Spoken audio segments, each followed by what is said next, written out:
The Wisdom of Solomon, chapter 12, verse 14 through 27.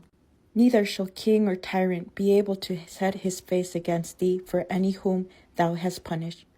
For so much then as thou art righteous thyself, thou orderest all things righteously, thinking it not agreeable with thy power to condemn him that hath not deserved to be punished. For thy power is the beginning of righteousness, and because thou art the Lord of all, it maketh thee to be gracious unto all. For when men will not believe that thou art of a full power, thou showest thy strength, and among them that know it thou makest their boldness manifest.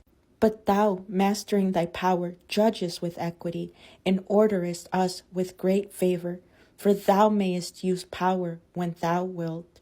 But by such works hast thou taught thy people that the just man should be merciful, and hast made thy children to be of a good hope, that thou givest repentance for sins.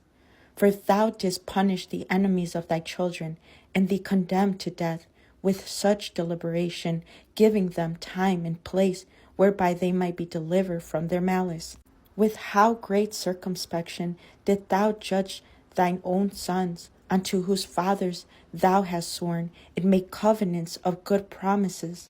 Therefore, whereas thou dost chasten us, thou scourgest our enemies 1,000 times more, to the intent that when we judge, we should carefully think of thy goodness, and when we ourselves are judged, we should look for mercy.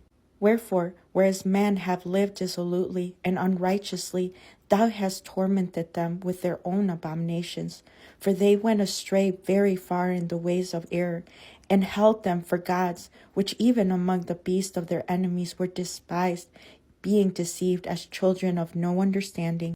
Therefore, unto them, as to children without the use of reason, thou didst send a judgment to mock them. But they that would not be reformed by that correction wherein he dallied with them shall feel a judgment worthy of God.